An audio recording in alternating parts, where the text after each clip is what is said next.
Turning to the situation in Gaza, the Office for the Coordination of Humanitarian Affairs tells us they're deeply concerned by reports that a 1-month-old baby in Gaza has died of hypothermia. That's what the Ministry of Health is telling us. This is the 8th child to die due to cold in less than 3 weeks. These deaths were preventable had the items required to protect these children been accessible to their families.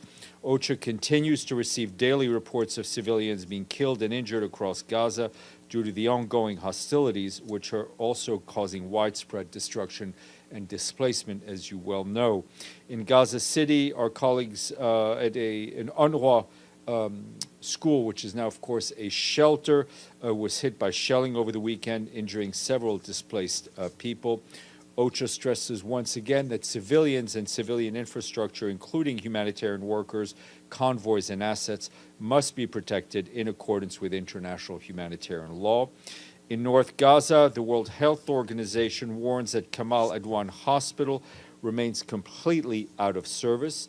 As you will have seen, Dr. Tedros said over the weekend that WHO had received no updates on the safety and the well-being of the hospital's director, Dr. Hussam Abu Safia, since he was detained by Israeli forces on the 27th of December. WHO continues to call for his release and for a stop to attacks on hospitals and health professionals in Gaza.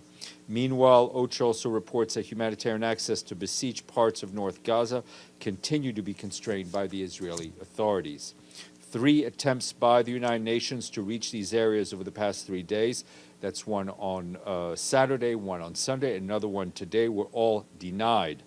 Across the Gaza Strip over the weekend, 37 UN-led humanitarian missions were planned. 12 of these missions were facilitated, but 15 others were denied outright. 9 were impeded, and 1 was canceled due to logistical and operational issues. Meanwhile, armed looting of humanitarian convoy continues to be reported to us in southern Gaza, as well as central Gaza. 4 such incidents were recorded in the south over the weekend, affecting dozens of truckloads of supplies and putting drivers at risk. In one incident, 43 out of 74 trucks were looted at the Al-Rashid coastal road of the Al-Mawasi area, which is west of Rafah, as you know. Yesterday, 8 fuel trucks were seized, 2 of which have since been recovered. This leaves us and the humanitarian community with approximately 50,000 liters of fuel left to power essential services. That's less than what is needed usually for 2 days.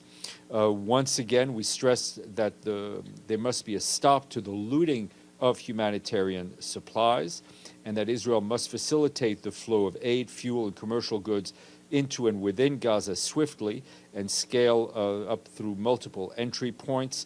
We also call on the civilian police to be allowed to operate and thereby help restore some public order.